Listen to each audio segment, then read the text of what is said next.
Bora! Vamos corrigir a questão 134 do Enem 2021 do caderno azul.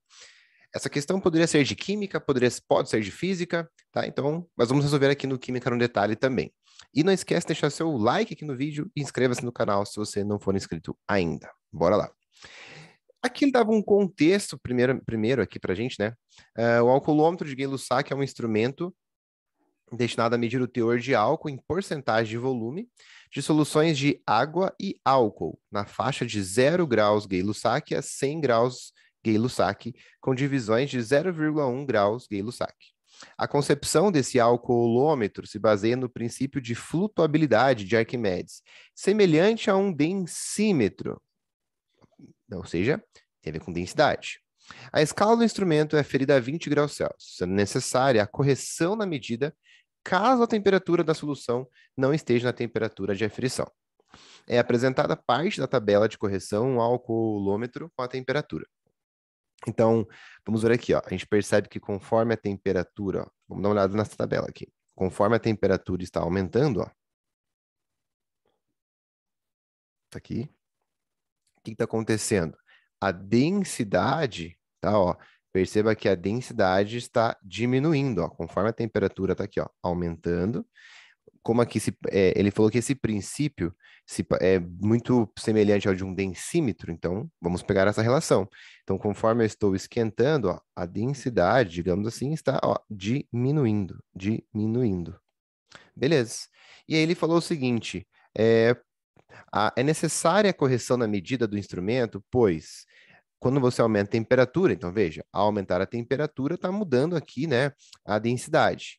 E por que isso está acontecendo? Então vamos lembrar lá que densidade é a massa divididos pelo volume.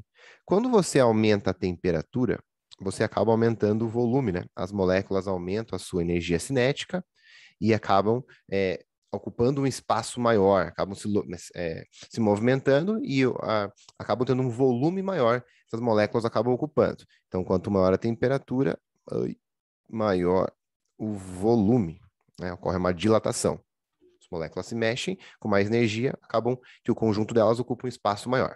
Beleza, então, quanto maior a temperatura, maior o volume. E se você aumenta o volume, você diminui a densidade, ó. Casa com o que está acontecendo. Está aumentando a temperatura, está aumentando o volume e, consequentemente, a densidade vai, ó, diminuindo. Então, o que acontece, ó? Letra A, está aumentando a dissociação da água. Aumenta a dissociação da água. Aqui, a gente sabe que o álcool, ele não especificou ali, né? Mas se a gente for pensar, por exemplo, no etanol, ele tem uma solubilidade gigantesca na água. Aumento da densidade da água e do álcool. Não, a gente viu que está acontecendo o contrário. Conforme eu estou esquentando, a densidade está diminuindo. Então, também não. Mudança do volume. Sim, né? Quando você esquenta, você causa um aumento do volume e ao aumentar o volume diminui a densidade. Casa com toda a questão. Aumento da concentração de álcool. Não, né? Porque você está esquentando, não está mudando a concentração do álcool. Ele está lá dissolvido já. E alteração das propriedades químicas da mistura água e álcool. Propriedades químicas significa reação química. E o álcool e a água não estão sofrendo uma reação química. O álcool, por exemplo, o etanol, está sendo dissolvido na água. Então, resposta letra C. Um exercício é nóis. Deixa o teu like, hein? Até a próxima. Tamo junto.